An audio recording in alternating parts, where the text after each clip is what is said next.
Bonjour, merci Marc. Eh bien, j'ai la joie de démarrer cette soirée avec Marc. Et peut-être deux mots sur l'UPGE d'abord. Création en 2009 avec Patrice Valentin, artisan chevillé au sujet depuis.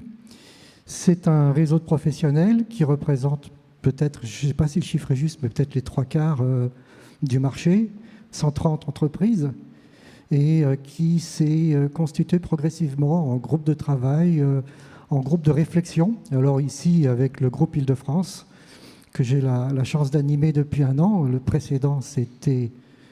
ça y est, Mathieu Rivet, décidément.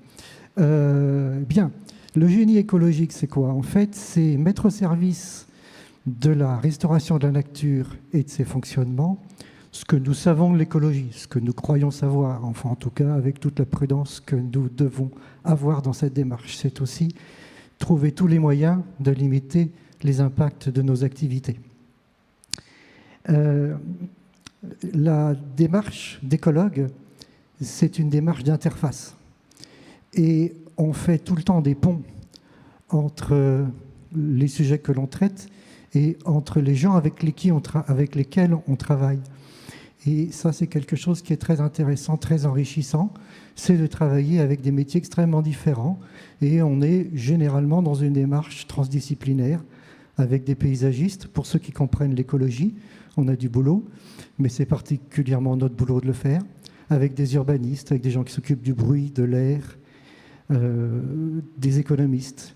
Puis je mets en dernier, alors qui devrait être en premier, les gens qui s'occupent de sciences humaines. On intervient sur des territoires et généralement, on réfléchit assez peu au passé, aux usages, aux représentations, et donc un travail d'anthropologue.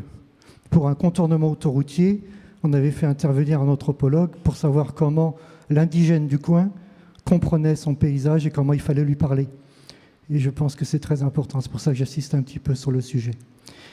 Ensuite, on est dans un monde, je le disais tout à l'heure, ce que l'on croit savoir.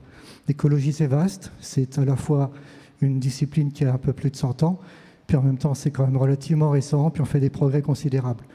Mais souvent, on décide dans l'incertitude. Alors, je vais vous donner un seul exemple. Qui est capable véritablement de traiter du sujet de la viabilité des populations correctement? Et puis, si je rajoute une couche, la viabilité des populations dans des paysages en mutation, avec les cumuls d'impact, et pas seulement les projets, juste l'ambiance dans laquelle vivent les espèces, et vous savez à quel point la nature a des difficultés. Voilà.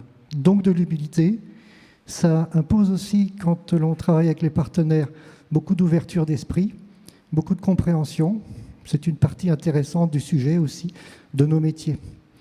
Alors on s'adresse là plus particulièrement aux jeunes, et la seule chose que l'on puisse leur dire, on n'est pas assez nombreux, on a besoin de vous, on a besoin de renforts. Voilà, c'est avec ces termes que je passe la main pour la suite. Merci Vincent.